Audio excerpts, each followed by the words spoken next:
Bom dia, pessoal. A gente vai continuar, né, o assunto, né, de transistor de efeito de campo, MOSFET. Essa aula é exatamente uma continuação, né, da aula passada, né? Naquela aula passada a gente introduziu os aspectos construtivos e físicos do dispositivo, né? E a gente já começou a comentar, né, como esses aspectos, né, construtivos e o que acontece lá dentro quando a gente começa a polarizar o dispositivo, né, isso influencia no comportamento da corrente que vai fluir do dreno para o source. E, e agora a gente vai aproximar um pouco mais, né, do, do modelo real do dispositivo, né, lá eu mostrei uma simulação para vocês, né, e a gente vai comentar sobre ao longo da aula, né, e a gente vai aprofundar um pouquinho mais no funcionamento. Mas antes de chegar lá, né, vou introduzir os símbolos, né? A gente tinha visto lá que o diodinho tinha o símbolo dele, né? O transistor também tem o símbolo dele, né? E esse símbolo, e nessa aula aqui, a gente vai usar ele tudo em operação estática. A gente ainda não tem sinal, tá? Ou a gente vai ter uma polarização CC, que é de corrente contínua, né? E mais à frente, né, a gente vai ter, né, uma baixa frequência operando nele, né? Então, vamos dizer assim, essas características elas são preservadas em baixa frequência, né? Então, mas mesmo assim, depois você vai ter que separar na sua cabeça, né? O que é uma polarização CC, né? E o que é a parte AC, né? Assim como a gente fez lá em diodo, a gente vai ter que fazer aqui em MOSFET de uma forma até um pouco mais detalhada, porque isso daqui, né, influencia bastante nisso daqui. Não vamos tratar em altas frequências, né? Porque em altas frequências surgem aspectos, né, de capacitância que começam, né, vamos dizer assim, né, inserir no dispositivo, né, efeitos de ordem mais alta, né, segunda ordem, terceira ordem, isso fica muito difícil você mapear, né, essas equações que a gente trabalha aqui, então a gente não leva isso em consideração, né, tem até quando vocês estiverem fazendo a disciplina de comunicação, a professora Fernanda, ela até comenta, né, que eu trabalho em frequência DC, de tão baixa que são minhas frequências, né? Então, para ela, né, e as aplicações que ela tem lá, né, a operação pode, vamos dizer assim, os princípios da operação estática são mantidos, né? Bom, simbologia. Então, a polarização CC dele é para você saber o ponto quiescente dele, Gabriel. Você lembra que lá no diodo, né, a gente tinha lá a curva de carga, né, a curva ID por VD do diodo, né, e quando a gente colocava uma resistência lá, a gente estabelecia um ponto Q para o diodo, certo? Polarização CC para transistor MOS e também para diodo, né? É para você estabelecer o ponto Q que o seu transistor vai operar, tá? E já já a gente vai, né, botar um sinal para oscilar em cima em torno desse ponto Q, ok? Bom, simbologia, né? Então esse aqui é o dispositivo físico, né? Source, drain e gate. A gente já tinha visto esses símbolos aqui quando eu arrastei lá o dispositivo para a gente simular semana passada, né? O gate, né? O dreno e o source, né? E aí eu até comentei, o dispositivo ele é simétrico, né? Então o source no NMOS fica no terra, né? E é isso que eu vou no terra não, no potencial mais baixo, né? Então isso que define qual que é o source do transistor, tá? E o dreno fica no potencial mais alto, né? E aí a gente vai tirar então esses símbolos aqui, né? Ele é um dispositivo de 4 terminais, né? Dreno, source, gate, substrato, tá? Tem essa notação da seta na placa aqui, ok? O transistor NMOS, né? Se eu tirar essa notação aqui do substrato e colocar no source, né? Aí você já, vamos dizer assim, identifica qual que é o source do transistor, né? Ele fica aqui, né? Apontando para fora do dispositivo. A cachorrinha tem vontade própria, gente. Ela quer alguma coisa. Só um minutinho.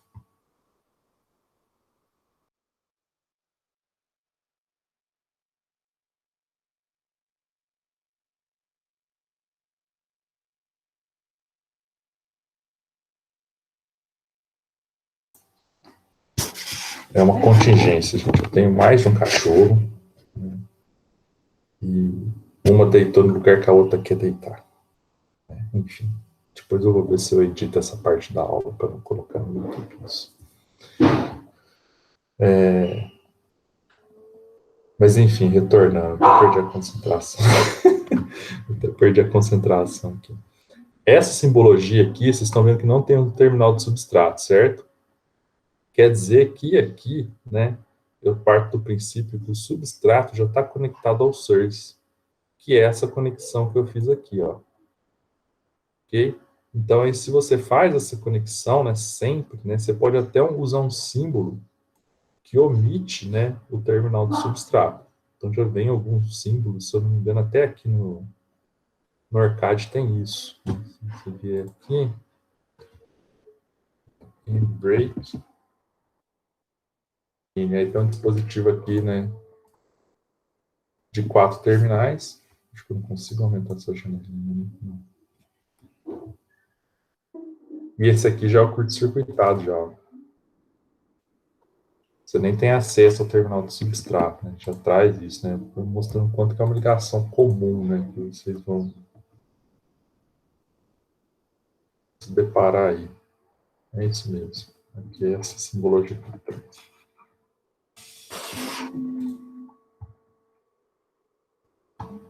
Bom, até coloquei aqui, né, para quando você estiver estudando um material, né, lembre-se sempre que quem define, né, os terminais de fonte e dreno é a polarização, tá? E a simbologia para o PMOS é igualzinha, só que troca setas, né? Aqui eu já nem deixei o dispositivo, e às vezes você pode encontrar, né, um símbolo que não tem seta, mas aí ele vai ter uma bolinha aqui, ó, no terminal do gate, tá? E essa daí, essa bolotinha aqui, né, vai indicar que é um transistor PMOS, tá? Aí você vai lembrar, né, que do inversor que tem a bolinha na saída lá, que é barrado, né? Então, é assim que você faz essa analogia, tá? Então, você pode encontrar uma bolotinha aqui no transistor PMOS. Aliás, se você for na ferramenta de projeto profissional, é uma bolotinha, tá? Bom, características de ID por VDS. A gente já comentou isso daqui, né? E eu já mostrei isso daqui em simulação, né? Então, na região de corte, o VGS é menor que a tensão de threshold do transistor.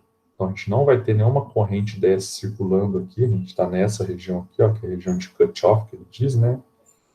E depois ele vai começar a fazer o quê? Ele vai começar a aumentar o VGS. Então, o VGS, né, subindo, né, a gente vai ter um VGD maior que VTN, né? A equação é essa daqui, tá?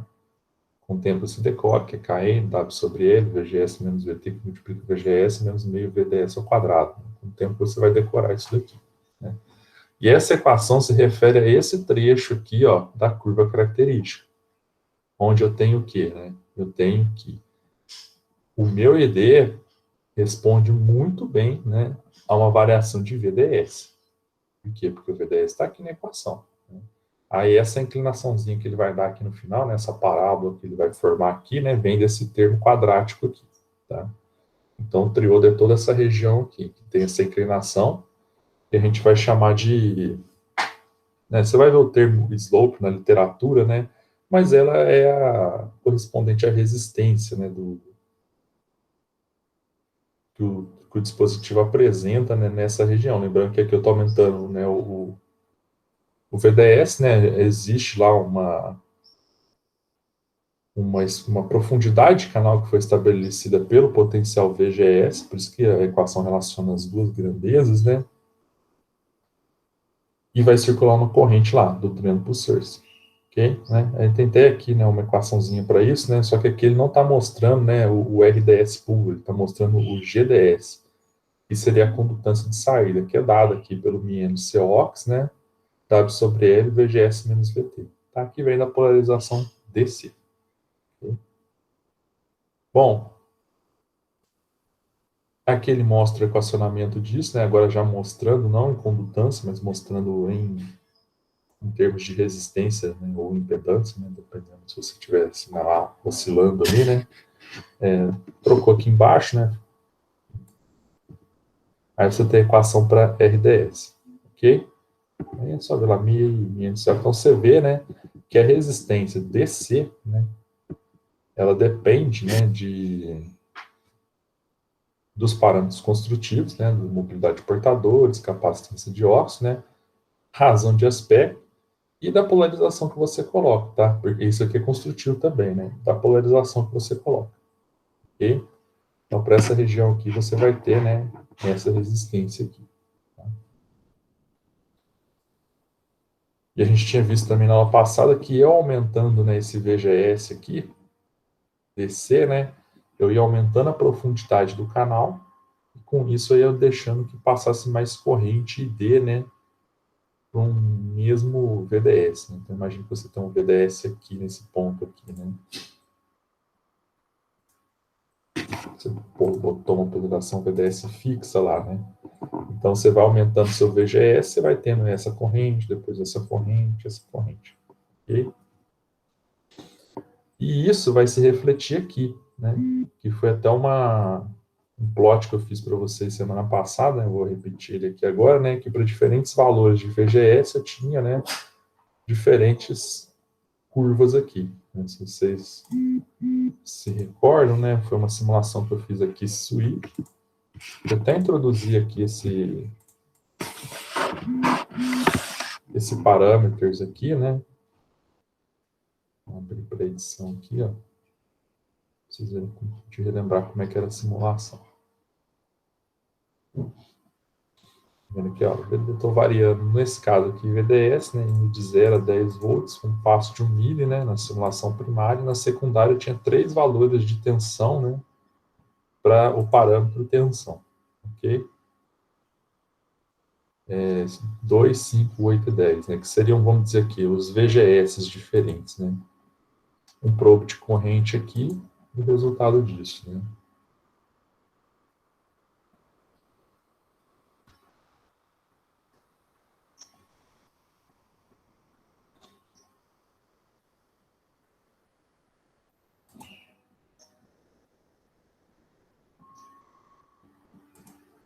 Que seriam as diferentes curvas. Então, se a gente parar para pensar, né, a gente está mais ou menos, o triodo vai estar, a região de triodo está mais ou menos limitada aqui, né, daqui para cá é triodo, daqui para cá é saturação, né, vai depender um pouquinho de outras coisas, mas por enquanto essa aproximação para a gente vale, né, então diferentes valores de VGS estão dando para mim diferentes valores, né, de ID, então a curva fica com esse comportamento aqui, tá? E aí a gente já tem uma condição de dar uma resposta um pouquinho melhor para a pergunta do Gabriel, né? Se polarização CC funciona como chave. Pensa aqui, ó, nessa equação, o Gabriel, ó, imagine que você está aqui, né? VGS seu é 0, né? Então você está nesse ponto aqui, não tem corrente, né? Se não tem corrente, o dispositivo está aberto. Se o dispositivo está aberto, toda a tensão do circuito está em cima dele, né? Então, você colocou um VGS de 0, né? O seu VDS é VDD. Então, ele funcionou como uma chave, né? Ele cortou, né, toda a corrente que passa. No outro ponto, você põe um VGS bem alto aqui, né? Aí você vai ter um ID alto. Então, ele está uma chave fechada. Aí, praticamente, não tem tensão nele. Então, é assim que ele vai operar, né? Chave aberta ou fechada. É um circuito que a gente vai ver mais para o fim dessa sessão de transistor MOS, que é o inversor lógico CMOS. A gente vai aprender a projetar um deles, ok? Então, estava nesse slide aqui. Seguindo, né? Então, depois que esse VGS já tem ali uma polarização fixa, né? Então, a gente está partindo do pressuposto que o VGS está constante, a gente vai chegar, né, no ponto da saturação aqui, que é a tensão de overdrive. Quando VGS, isso aqui é igual a VGS menos VT. Quando meu VGS fica igual a VT, não sei se vocês lembram disso aqui que eu comentei, né? Eu tinha que o meu canal estava estrangulado, né? Então, acontece que nesse ponto aqui, não tem mais, né, a influência de VDS na corrente D. Então, posso variar o VDS aqui o quanto eu quiser, que minha corrente D fica constante. Ok? E a equação que rege esse trecho aqui da equação é essa daqui, né? Meio, né? MCox, W sobre L, VGS menos VT, né? Quadrado. Ali na notação ele está usando, né? Um N, né? Desencanto resistor ele mostra, tá? Então, a gente tem esse equacionamento aqui. O importante é isso, né? Independente de FDS, tá? Então, aqui é a condição de saturação. Okay? Aí vai tentar tirar a resistência para isso daqui, né? A gente vai ver que a resistência disso daqui é infinita. Né? Eu estou variando o VDS, minha corrente D não mexe. Então, eu tenho aqui, né, que a minha resistência é infinita. Se a minha resistência é infinita, a minha condutância é zero, tá? Bom, aí essa primeira aproximação, né, ele faz a curva completa aqui, né, que é o que eu mostrei para vocês aqui nesse gráfico aqui, né, para diferentes valores de VGS, você tem diferentes curvas, né, de ID por VDS, nesse formato aqui.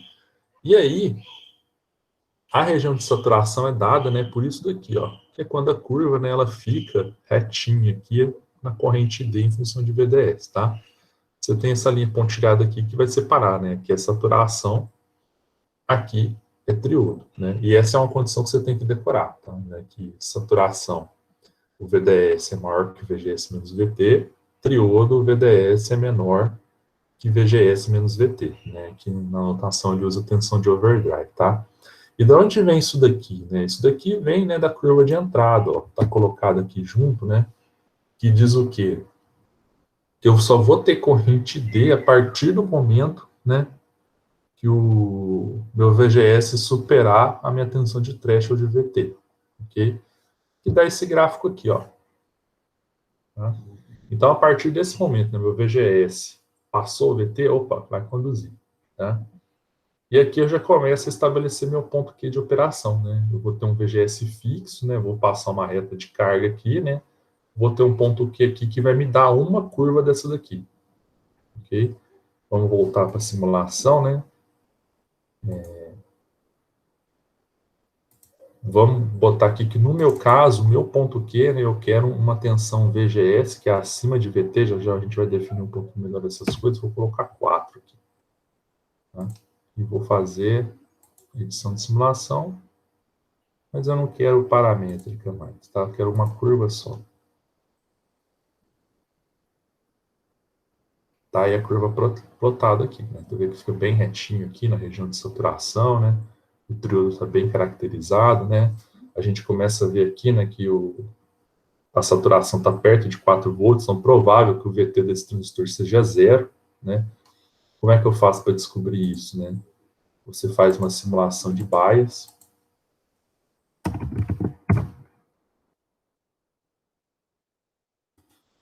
Bias point, inclui para mim os pontos de operação. Eu vou rodar, né? O resultado de uma bias é o arquivo texto, tá? Vem aqui, ó, view output file, tá? E lá embaixo desse output file, né, ou aqui mesmo, né, no começo aqui já tem, né, o VTO dele, ó, é zero. Tá? VTO dele, VTH dele, ó, zero. Ok? Mais uma vez eu recomendo que vocês façam essas simulações. Se você tiver dúvida em como simular alguma coisa, você tem pelo menos 3 caminhos, né? Que é assistir a parte de tutorial do Capture, que tem lá no canal do YouTube, assistir as aulas da disciplina passada, assistir essa aula de novo, ou então você pode me mandar um e-mail perguntando, aí a gente agenda um horáriozinho, né? Como se fosse um atendimento em sala mesmo, né? Você me mostra a sua tela, a gente vê o que está dando problema de simulação. E já já a gente vai, né, entrar um pouquinho mais em detalhes nisso aqui, né? Porque não existe isso de transistor com VTH igual a zero, a gente vai melhorar esse modelo nosso aqui, tá? Porque às vezes eu faço mais rapidinho aqui, né, a simulação, né? Mas depois tem outros caminhos para você, se você ficar com dúvida, tá? Então, voltando aqui para o aspecto, né, a gente, pro transistor, a gente pode também obter essa curva aqui, ó, na nossa simulação, que é ID por VGS, tá? como é que a gente tira ela, né? Agora a gente tem um VDS fixo, só que ao invés de eu variar o VDS, eu vou variar o VGS. Então, eu vou vir aqui, ó. Vou pegar minha simulação de sweep de novo, vou editar ela. Só que eu não quero variar VDS, eu quero variar VGS. Por o mesmo tanto aqui, 0 a 10 no mundo, tá? Ok, e play. Tá aí a curvinha de VDS. Você vê que ela começa lá no zero, né? Porque esse transistor não tem VT. Então, o que, que a gente pode fazer para deixar esse transistor mais próximo de um transistor que a gente está estudando ali no, no slide ali, né? A gente pode definir parâmetros para ele, tá? Em geral, né, o transistor já vem com os parâmetros definidos. Deixa eu ver se eu acho um aqui, ó. Effect da vida.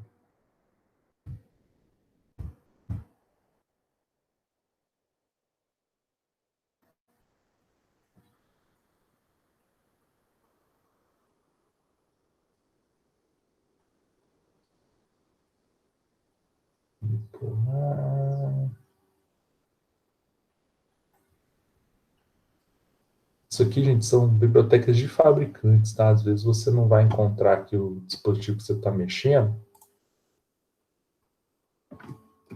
mas pode ser que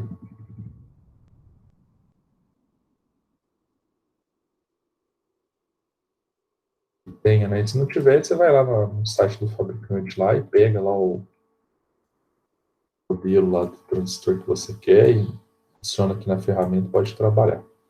Eu vou trazer um Huawei aqui, tá, gente? Nem sei que transistor que é esse, tá? Eu trouxe ele aqui, clica nele, seleciona botão direito, Edit Spice Model.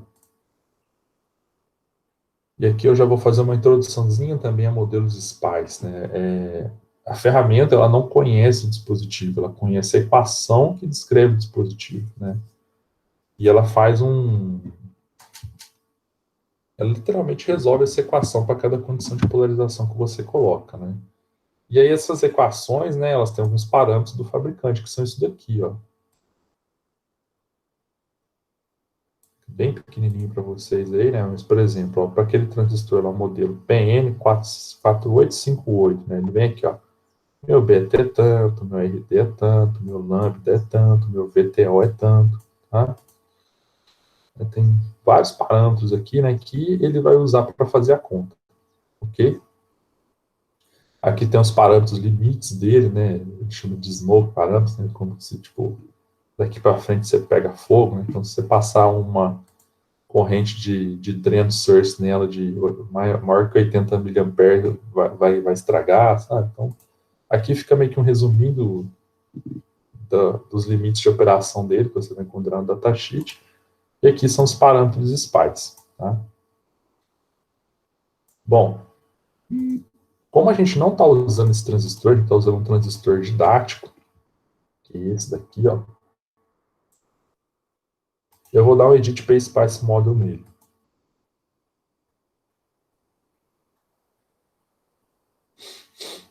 E aí, eu vou colocar o meu VTO nele, ok? A princípio, isso eu vou fazer. Alguém chuta para mim um VTO bom para eu colocar para esse transistor aqui?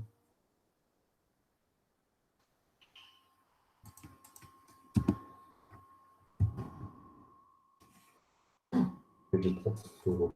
Deixa eu Edit Spice Model.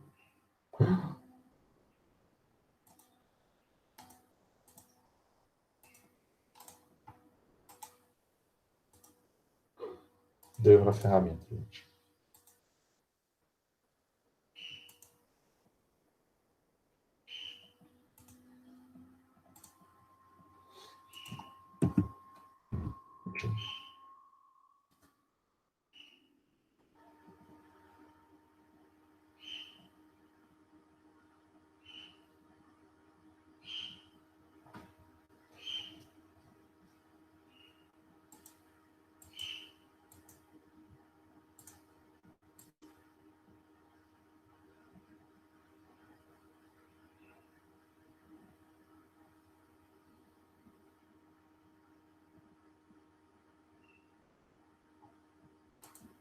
Ok, tá aqui, né? Botão direito.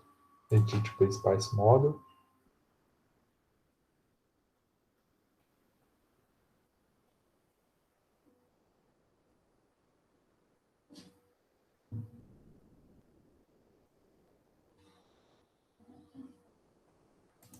Aí abriu aqui o editor do modelo Spice dele, tá? E aí eu vou vir aqui e vou falar, eu quero um VTO, né, de 1 volt, tá? Eu posso fazer isso? Posso, né? Porque esse transistor M-Break-In aqui é como se fosse um transistor ideal, né? Ele é feito para isso, né? Para você, né, inserir parâmetros de simulação nele, né? Quando vocês estiverem lá na Eletrônica 2, né, o professor lá, ele fornece para vocês os parâmetros, você tem que fazer a simulação de circuito. Então você vem, pega esses parâmetros, coloca aqui no arquivo de modelo e sai simulando o seu circuito, tá? Você pode fazer isso sem nenhum problema. Então, ó, já definido isso, né, eu vou repetir essa simulação sweep aqui. Deixa eu editar ela, que eu acho que ela está com a paramétrica ainda. Não, e VGS. Então, deixa eu salvar, né? Então, pus 1 volt, vou dar um play aqui.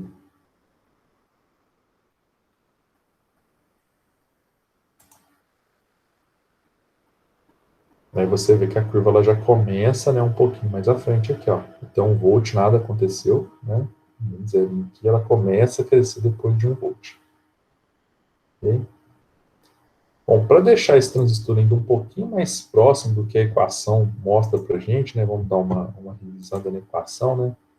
O que falta para a gente? Falta a gente Kn, né? E W sobre L. O VT eu já defini, né? Ele chama VTO, tá? Então, vou abrir de novo o PSpice modo deles aqui, né? E vou colocar um KP, que KP, que é a variável de modelo de Spice para MinNCox, tá? Eu vou colocar um que eu costumo ver bastante na tecnologia aí, que é o 200 U, né? 200.0-6, tá? E eu vou salvar isso. Ok? O que mais fica faltando eu definir? W sobre L, né? Então eu posso vir aqui para mostrar o W sobre L. Eu dou um clique duplo no dispositivo. Né? Eu venho aqui, ó. Eles estão aqui, tá? O L já estão definidos W sobre L, só que eles não aparecem lá. Né? Você dá um botão direito aqui, Edit, Display, Name and Value, Heading, Display, Name and Value. Aí ele apareceu aqui o W sobre L do transistor. Então agora eu tenho um transistor que tem o MNCox, tem VT e tem W sobre L. Vou definir as dimensões aqui, né? Vou colocar um U aqui, e vou colocar um U aqui. Bom, tenho definido VTO, KP, não vou mexer mais nisso aqui por enquanto, então vou até fechar essa janelinha, né? E vou deixar o W aqui, né? Então aí eu posso, né, simular isso daqui, a gente vai ter uma diferençazinha ali na curva, né? Alterou os valores aqui que a gente não percebeu, né? Não notei. Só que agora a gente pode ver uma coisa muito interessante, que é isso daqui, ó. Vou botar essa tensão igual a 4, tá? Para fixar, né? E vou criar uma outra variável paramétrica aqui, nova propriedade, né? Tá. Eu vou falar que ela tem um valor de 1, que é um valor padrão, tá? Eu quero que mostre nome e valor.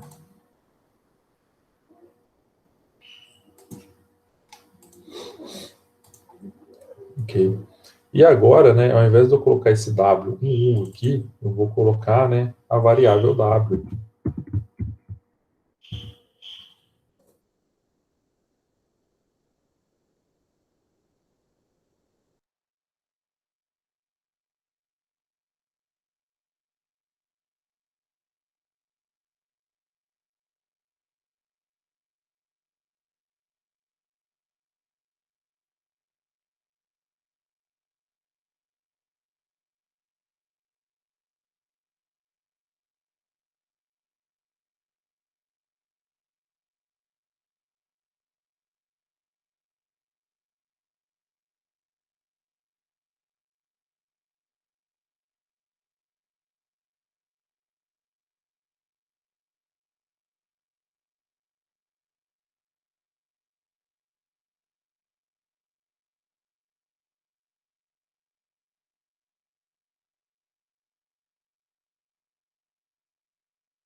Tem quanto tempo que eu caí, gente?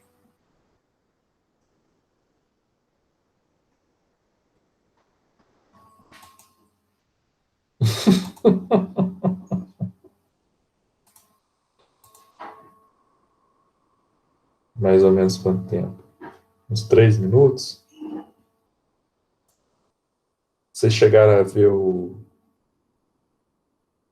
eu colocando o W ali?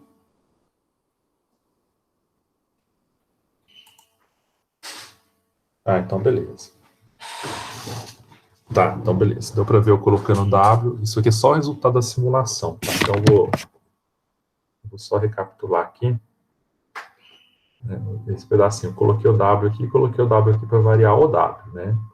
E aí, eu editei aqui, né? Mantive a simulação de VGS e fiz uma paramétrica aqui com um W de 1U a 5U com passo de 1U. Então vai me dar 5 curvinhas lá, tá? Fiz essa simulação e retornou esse resultado aqui. Né? Então a gente tem aqui, né, para diferentes valores de W, né, tá vendo aqui, diferentes valores de corrente D, o W vai aumentando, né, o ID vai aumentando. Então isso aqui, né, serve para mostrar que isso aqui respeita, né, essa equação aqui. Okay? A gente pode fazer para diferentes Ws e variar o VDS também. Né? Quer ver? Também não, né? E variar o VDS. Né? Trocar aqui de VGS para VDS.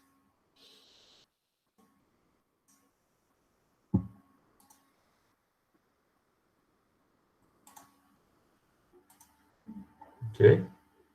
Então aqui a gente não está variando o VGS, a gente está variando o W. Então a gente vê que a equação ela responde, né, a todas as variáveis dela e tem que ser de uma forma coerente, né? A gente viu que aumentar o VGS aumentava a ID. Agora o meu VGS está constante, tá? Ele está em 4 aqui, ó.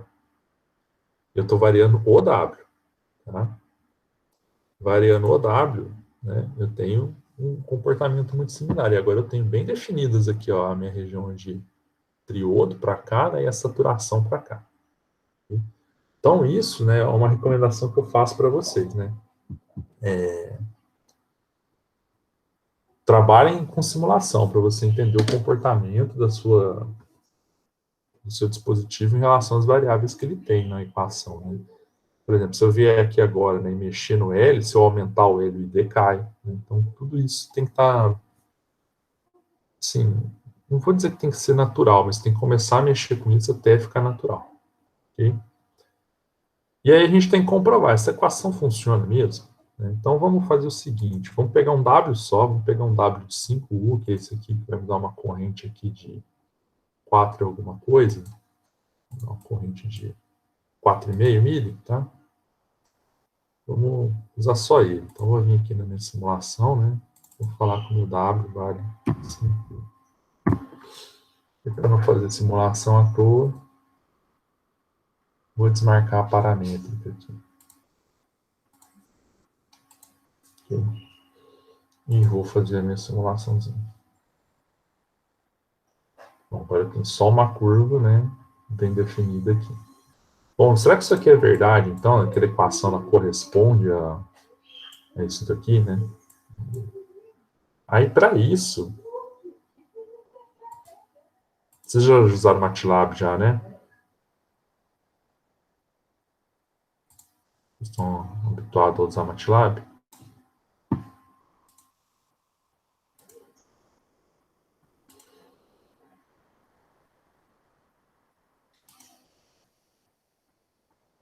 Ainda não? Tá. Ah, não. Se tem Octave, tá sucesso, porque o que eu vou mostrar é Octave mesmo. Peraí que eu preciso abrir um outro navegador aqui, gente. Só um minutinho.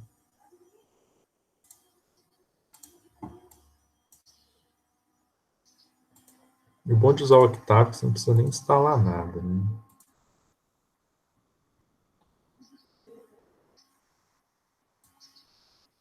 Tem essa ferramenta aqui, ó, Octave Online. Até tem um monte de coisa aqui já das as aulas que a gente vai dando. Você pode botar os scripts aqui, né? Depois a gente vai, eu vou mostrar isso aqui para vocês, né? Mas vamos fazer o seguinte, ó. Eu sei lá que a minha equação é meio, né? 0,5 que multiplica W, que é 5E a menos 6, dividido por 1E a menos 6, que multiplica, né? O meu INCOX, né? Então, para seguir o formato da equação, né? Meio, né? Essa equação que eu estou digitando aqui, ó. Meio. INCOX, a gente botou lá que ele vale 200 U no nosso modelo.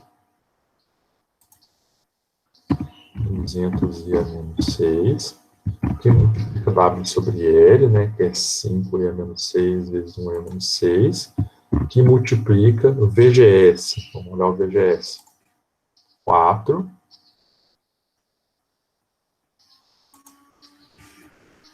menos o VT, que é 1, isso aqui ao quadrado, tá? A minha esperança é que essa conta dê 4,5 mA, ok? 4,5 mA. Perfeito, tá? Então, a gente viu o quê? Né? Que aquela equação, se a gente botar os parâmetros certinho nela, tá? Ela sai, né? O valor certinho da corrente aqui, tá? A gente pode fazer isso para a região de triodo aqui, ó? Pode. Vamos pegar aqui, ó, um VDS de 1 volt. Tem que dar mais ou menos 2,5 mA, né? Só que aí, como essa equação é um pouquinho mais complicada, mas vamos lá, dá para fazer de cabeça. Então, aquela equação AP, 2E a menos 6, multiplica o W sobre L, eu vou pegar daqui, e multiplica isso aqui para dentro coisa aqui, né? VGS nosso, que é 4, menos o VT, que é 1, vezes o VDS que eu estou pegando aqui na curva, né? Estou pegando o VDS de 1, vamos pegar de um diferente aqui, vamos pegar 1,5, mais ou menos. Aí 1,5 tem que dar 3,3, tá? Multiplica 1,5 menos 0,5 meio vezes 1,5 ao quadrado, tá? Se eu não fiz nada errado, né, isso aqui tem que dar 3. Opa! Ah, tá. Uma multiplicação aqui. 3,3. Então a gente viu, né, a equação do triodo. Cadê? Essa equação aqui, ó. Regendo esse pedaço da curva, pegando esse valor aqui e aplicando lá, né? E depois a gente viu a equação da saturação regendo esse pedaço da curva aqui. Bom, como agora eu sinto que eu tenho que orientá-los, vocês, no que é importante nessa disciplina, assim, para a gente depois vai ter que fazer avaliação, não tem jeito, né? Vocês acham que eu pergunto isso para você fazer uma simulação dessa, botar um gráfico e mostrar que a conta está certa? Com certeza, tá? Com certeza. Okay. Então, o Octavio é uma excelente ferramenta para te ajudar, né, a trabalhar com isso. Você não precisa nem instalar nada no seu computador, dá para usar seu Octavio online aqui, dá para salvar os seus scripts, né? A gente vai ter muita coisa, né? Então tem quase todos os scripts prontos aqui já, né? Então vocês têm que ir fazendo também. Então vamos voltar para o conteúdo da aula, tá? Então isso daqui, vamos dizer assim, foi uma revisão, né? Até agora do que a gente viu a aula passada, mas eu incrementei várias coisas agora, né? A gente já viu, já comentei para vocês que é o modelo Sparse, a gente viu aqui variando W, variando L, variando VGS, variando VDS, a gente viu os comportamentos da curva, a gente botou os valores nas equações, tirou as correntes ID, então assim, a gente pegou tudo aquilo de teoria que a gente viu na segunda, né? E viu tudo aqui, né, funcionando em simulação na quarta-feira, tá? Porque agora o que eu disse não tem nada de novo, né? É só, né, vamos dizer assim, um acréscimo, né, vamos dizer assim, exemplos, né, do que a gente viu na teoria de segunda, tá? É necessário que você compreenda bem essas regiões de operação, entenda bem aquelas equações e como elas influenciam no comportamento do dispositivo, tá? Bom, dito tudo isso, né, em analógica, a gente vai funcionar com o dispositivo em pequenos sinais, tá? O Gabriel até fez uma pergunta, né? O transistor em chave, né? Ele é uma aplicação mais na área de digital, né? Que a gente vai usar para fazer inversor, NAND, NOR, ou exclusivo, tá? Mas em analógica ele vai funcionar como um amplificador, né? Então nesse sentido, né? A gente, vocês tiveram na eletricidade básica fonte controlada?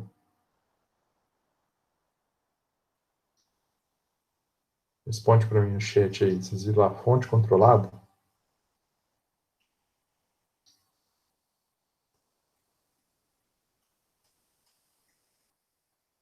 Me ouvindo, vocês estão, né? Eita, será que eu caí de novo?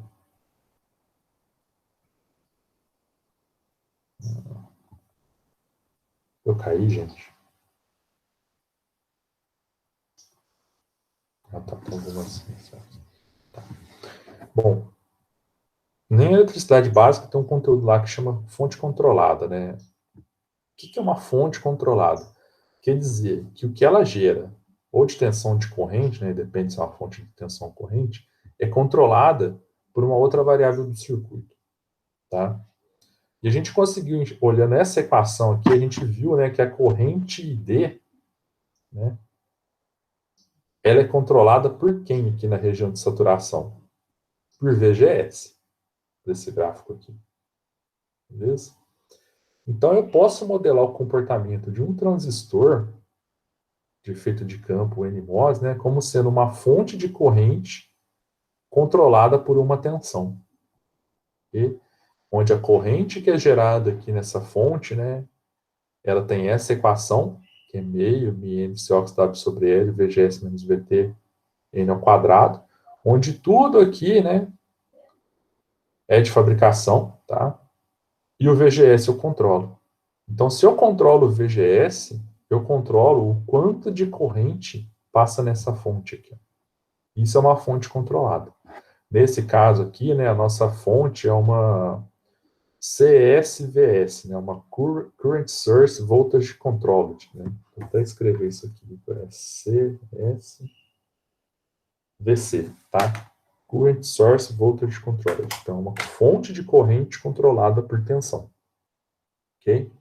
Tem outros tipos, tem fonte de tensão controlada por tensão, tem fonte de tensão controlada por corrente, tem fonte de corrente controlada por corrente, tá?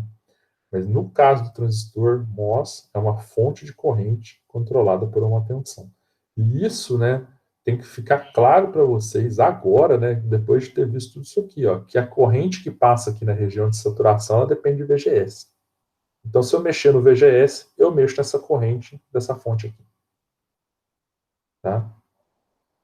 Porque isso daqui tudo, né, quando a gente for separar a análise AC da DC, né, você vai ter que saber. Né? Isso aqui a gente só, o modelo de pequenos sinais, né, a gente vai usar só para simulações do tipo AC, tá?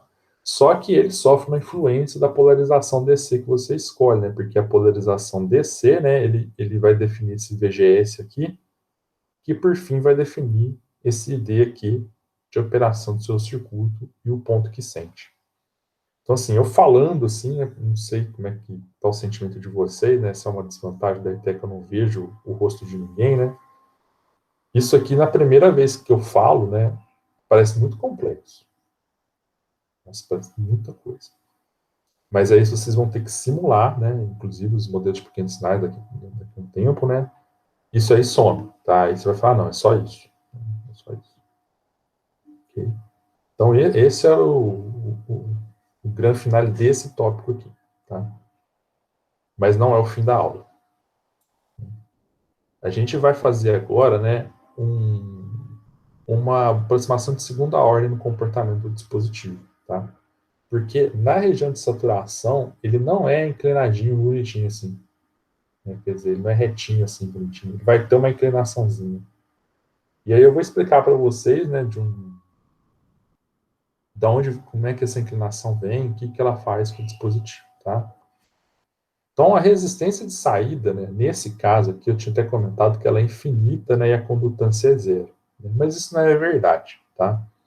No fundo, a gente vai ter uma resistência de saída finita na saturação. Isso vai implicar, né, que a curva não vai ser retinha, ela vai ter uma inclinaçãozinha, tá? E aí eu vou explicar para vocês agora de onde vem essa inclinação e como é que a gente modela ela na equação, tá?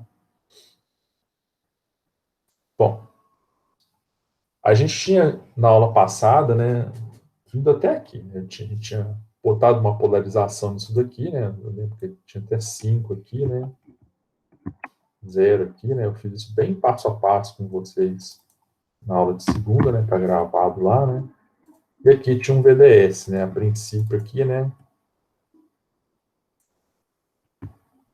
vou colocar um valor nele aqui, a gente falou que se ele fosse pequeno, né, 0,3, né, a gente tinha isso aqui, né, um canal aqui embaixo bonitinho, né, e aí o VDS variava e o ID aumentava. A gente estava nessa equação aqui. E aí depois a gente foi subir nessa tensão aqui, né, para o ponto do pinch-off, né, vamos supor, né, que agora, né, a gente tenha PT desse transistor aqui igual a 1, né. Então, na hora que eu cheguei aqui em VGS é igual a VDS é igual a VGS menos VT, é o pinch-off, né? Então, VGS menos VT vai dar 4. Então, quando eu estou em 4 aqui, né, aconteceu o pinch-off. Ok? E a partir daí, né, a corrente que passa, né, ela está limitada por esse estrangulamento de canal, ela é dita constante, você tem esse comportamento. E até aí é tudo muito tranquilo, sabe? Só que acontece o quê, né? Eu vou deixar vocês pensando, não precisa responder aí no chat, né? Mas o que você acha que acontece quando eu começo a subir mais essa tensão no dreno? Vamos supor que eu ponho aqui 5, 6, 7, 8, 10 volts.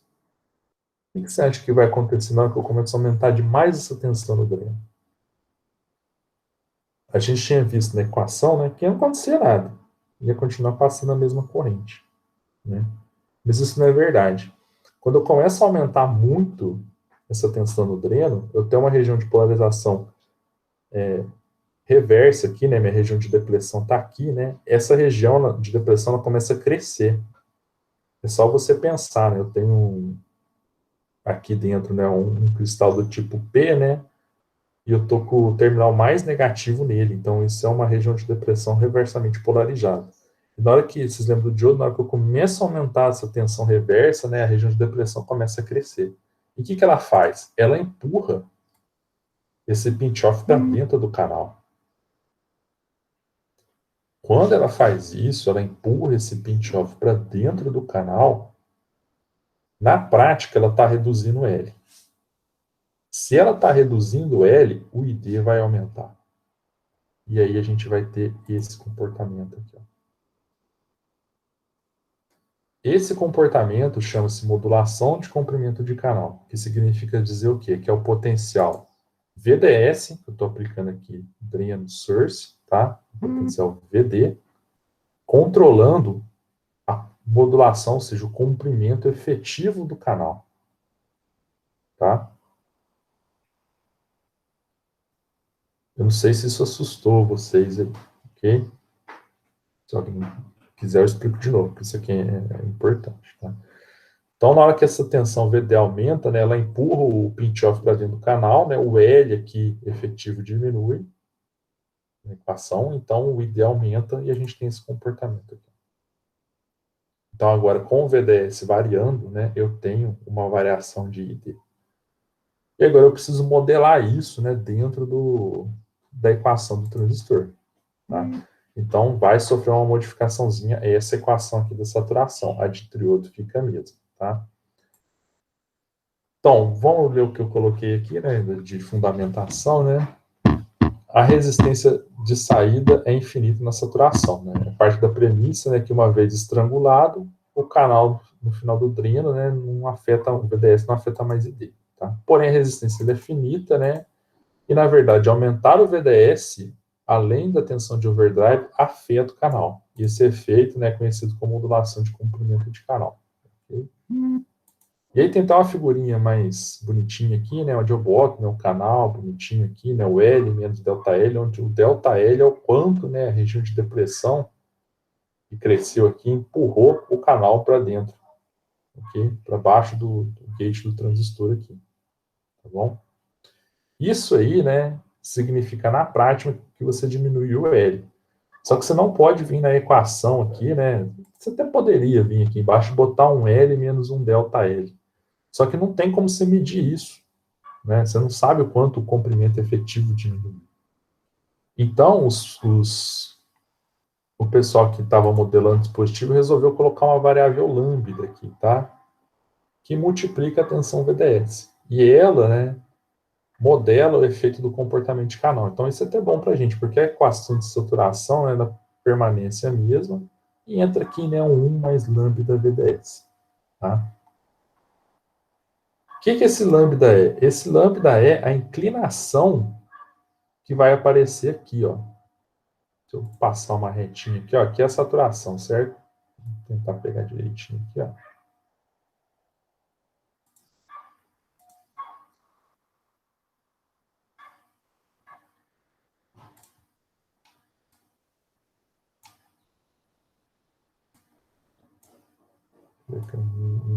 Meus domínios de desenho aqui no PowerPoint. Aqui, gente, essa inclinação aqui é o lambda, tá? Acho que até vai ter uma figura aí para frente mostrando isso, né?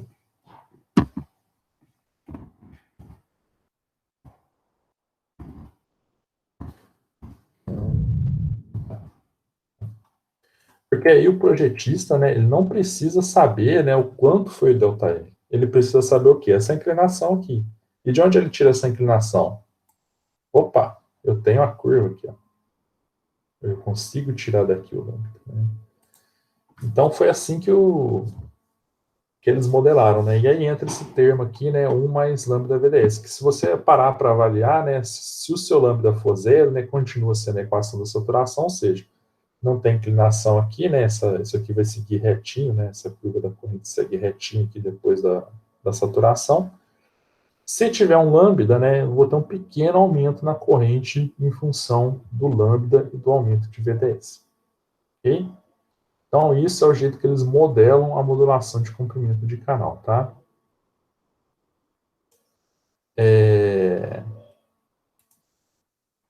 Aí, o que acontece, né? Em cima do lambda, ele vai definir uma outra grandeza, que é o VA, que é o que o pessoal chama de tensão early, né? E aí, vai depender do transistor que você está trabalhando, né? Num você vai ver o lambda, no outro você vai ver VA, né? No MOSFET é lambda.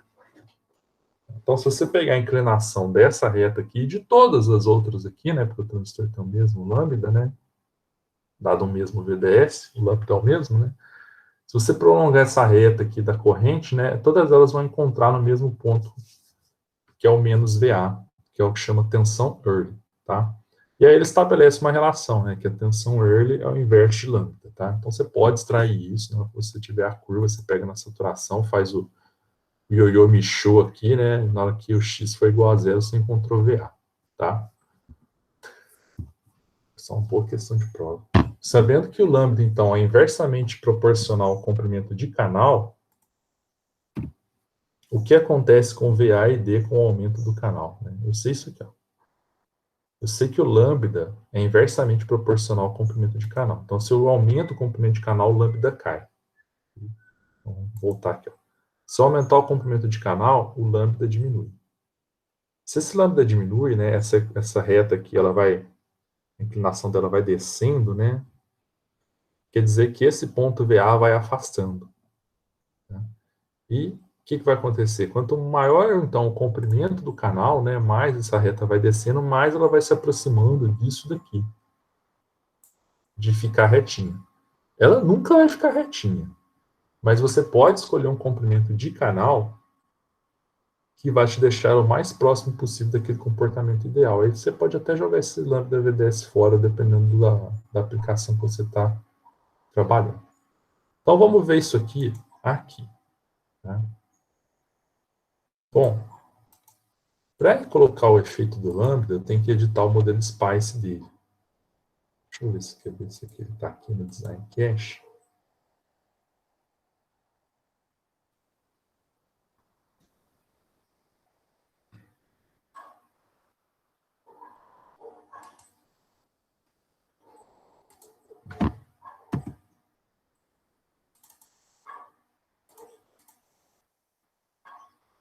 Não está aqui. Então, vou dar um edit para Spice Model aqui e vou acrescentar um outro parâmetro aqui para a gente, que é o lambda. Tá?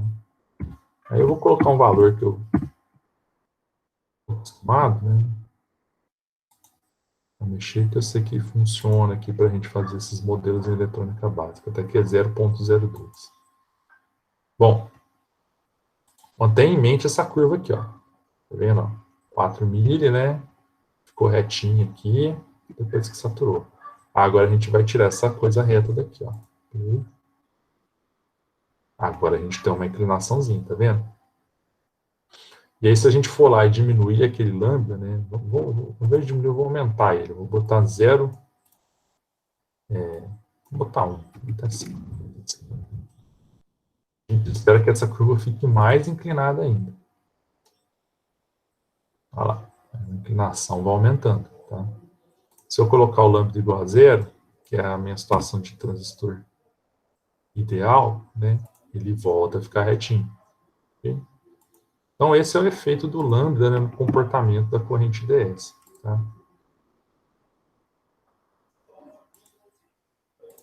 Dá um play aqui, né? E aí, agora, né, aquele DS sofreu um pequeno acréscimo, a gente tinha calculado aqui, né? Ele era 4 e... um pouquinho mais que 4,5 aqui para essa situação, né? E agora ela não vale mais, não. O seu VDS está mexendo, né? A sua corrente está aumentando. Eles têm que calcular de novo. Vamos pegar aqui em 7 volts, né? Ela tem que ser 5,13. E aqui embaixo, perto da saturação, né? Ele era 4,7. Então, assim, dependendo do lambda, você pode ter um aumento muito grande dessa corrente D sua. E só para a gente ver se o modelo funciona, né? Os 7 volts aqui, ó. A corrente é 5,1. O Otávio deve ter encerrado a sessão, mas eu vou pegar aqui, ó. É a mesma equação da saturação, tá? Já era. Reconectar. Seta para cima aqui. Só que agora eu vou pegar ela inteira.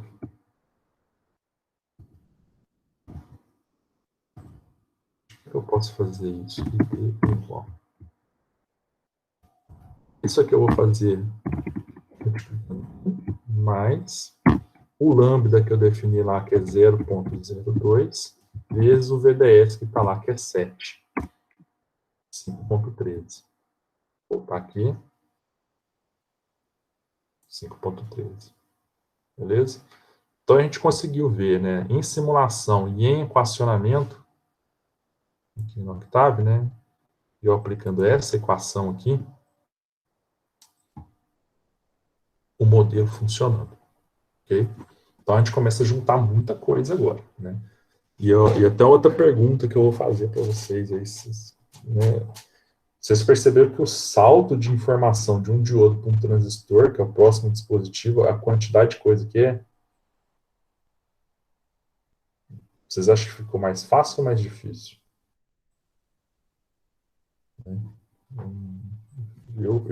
Assim, parece que é muito mais coisa. Né? Então, isso aqui vai exigir um pouquinho mais de dedicação, tá?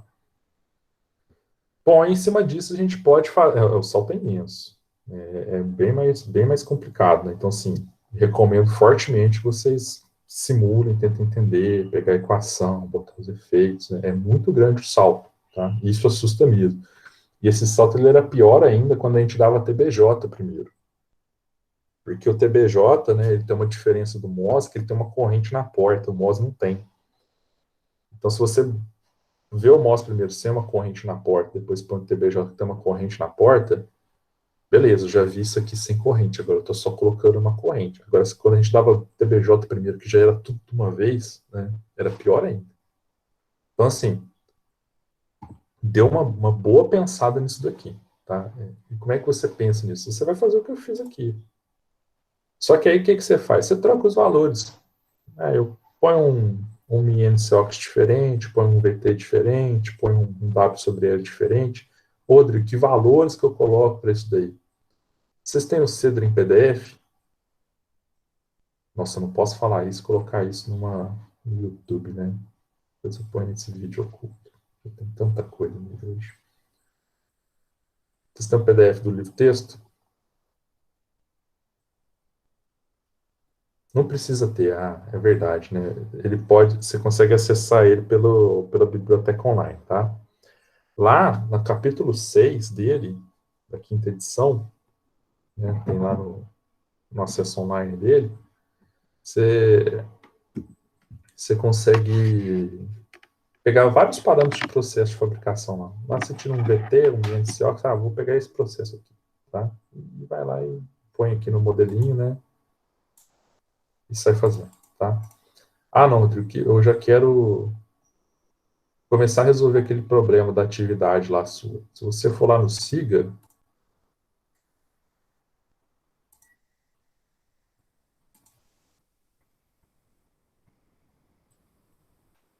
aqui, ó, técnica básica.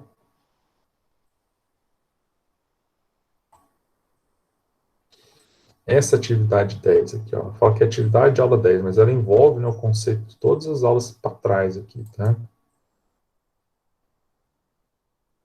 Aqui já tem, ó, os parâmetros para você colocar.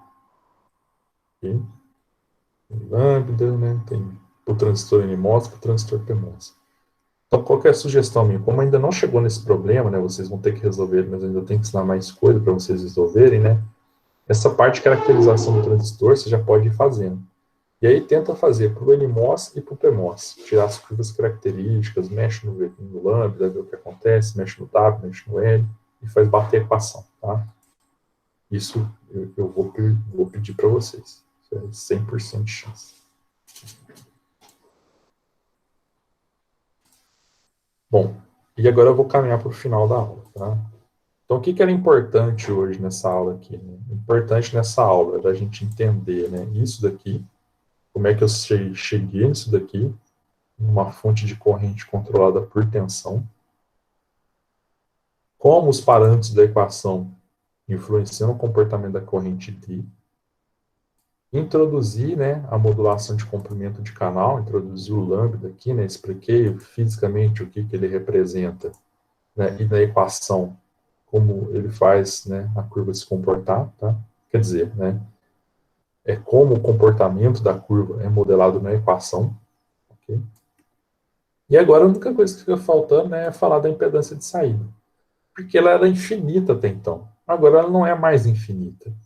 Se eu derivar aqui nessa função, a corrente D em função de VDS, agora eu vou tirar uma expressão, né, que é essa expressão aqui.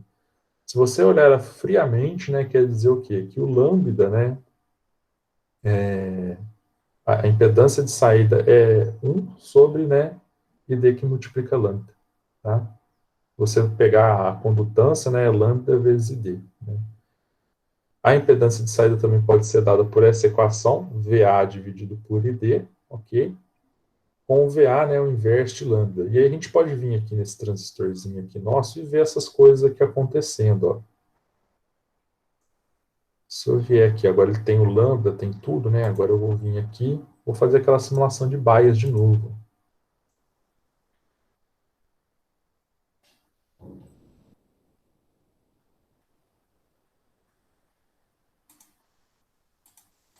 O resultado fica aqui no output file, tá? E aqui você já começa a ver o modelo que você definiu. O VTO está aqui agora é 1, né? O KP2 é menos 6, tá? O lambda 0,2, ok? Começa a aparecer aqui tudo, né? E aqui embaixo tem um ponto de operação. Isso aqui já é um ponto que sente, viu, gente? Só que como eu não estou definindo ele ainda com resistência, com nada, né? Ele só tem as fontes, os valores batem lá com tudo que a gente tem lá no circuito. Mas já já a gente vai definir um ponto quiescente no meio disso aqui tudo, ó. Aqui eu vou estabelecer meu ponto quiescente. Okay? Eu vou usar essas resistências, né? O RD, o RG1, RG2, para estabelecer ponto quiescente. Ok? E a gente vai explicar isso aí lá. Mas aí você vai ver os dados de ponto quiescente aqui, ó. Para essa condição de polarização aqui, ó, 4 aqui, 10 aqui, W5, LU, né, o Kp e o VT e o lambda que a gente definiu, o nosso transistor ele opera nesse ponto quiescente aqui, ó. O ID dele é 5.4, tá? E aí você pode ver isso aqui, ó, se você pegar, né, o VDS dele é 10, o VGS é 4, a tensão Puxer se aparece aqui, né, que é o terminal do substrato lá com o terminal da fonte, mas como ele está curto-circuitado não tem essa tensão, ok? O threshold dele, né, o VT dele, 1, tá? Ele mostra também o VDS de saturação, e para a gente, não tem RO esse transistor, mas ele tem o quê? GDS, ok? Isso aqui, né, é o inverso da impedância de saída, tá? E a outra coisa que vai importar muito para a gente daqui a pouco, né, é esse GM aqui, tá? Eu posso pegar aqui, né, esse inverso da impedância de saída aqui, né, vir aqui no meu Octave Online e inverter isso. Né, 1 dividido pelo GDS lá. Isso aqui é a impedância de saída do meu circuito. Aqui ela até que não deu tão alta, né, ela deu 11 mega, tá? Isso aqui é a impedância de saída do circuito. Ok? Deixa eu ver se tem alguma equação que a gente consegue aplicar, né? Fácil aqui, né? 1 vezes lambda entre... Vamos fazer essa equação, ver se dá um valor similar, né? Pode ser que não dê, né? O ID é isso daqui, só que o ponto de operação está errado. Então, não vou fazer isso aqui, porque eu tenho que conferir o ponto de operação certinho lá. Essa corrente eu peguei para um ID de 7, deixa eu ver aqui. VGS. Meu de operação aqui é 4, meu VT é 1, meu VDS é 10. Então, vamos pegar aqui, vamos colocar isso na equação. Isso é algo que eu nunca fiz. Meu VDS é 10, meu VGS é 4, dado sobre ele fixo. Ok. Então, isso aqui é o ID. Então, se eu fizer 1 dividido pelo lambda, que é 0,02 vezes o ID, que é essa equaçãozinha aqui, essa equação aqui, ó, o inverso de lambda multiplicando ID, tem que dar a impedância de saída, que a gente calculou aqui só invertendo o GDS, tá? Então, o resultado dessa equação, dessa conta aqui, tem que ser muito próximo disso daqui, tá? Vamos ver se dá, né? Bom, aqui foi 11 mega, aqui foi perto de 10, né? 9K. Desculpa, tô lendo, tô falando mega, é K, perdão. Aqui foi perto de 11K, né? Aqui tá perto de 9K. Então, assim, deu razoavelmente perto, né? Ficou muito igualzinho como a gente viu a equação de ID, tá?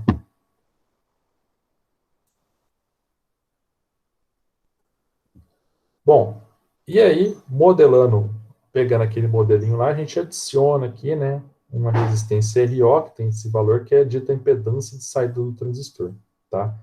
Que nesse caso aqui, né, ela só funciona no contexto, vamos dizer assim, AC da coisa, né, com o sinal oscilando, né?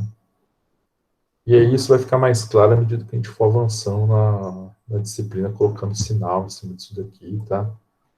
E o finalzinho da aula aqui, aí vocês vão olhar vocês aí, né? Mas é tudo isso feito com transistor PMOS. Aí é bem um resumo mesmo, né? Então, qual que é o grande desafio, né? Faça essa aula que eu fiz hoje com transistor N, faça ela com P. E aqui para o P você usa essa polarização, mas não se engane, né? Aqui parece ter um terra aqui em cima, né? Você pode botar ele aqui embaixo também, tá? Para você não perder, é só uma referência de circuito, ok? Os equacionamentos, né, do transistor N traduzidos aqui para o transistor P, né? Então, as tensões invertem, tudo era lá é VGS, aqui é VSG, né? Lá era o VTN, aqui é VTP, só que o VTP é negativo, né? E aí, para pegar valores para fazer isso, você pode vir aqui, ó. Tá vendo que aqui o VT está dado, né? Menos 0,48, menos meio, né? Então, a minha sugestão é essa, né? Pegue lá os parâmetros aqui que já está na atividade de SIGA, né? E faça a extração das curvas características com o transistor P. Ok? E aí encerra o assunto de hoje, tá? Só isso aqui.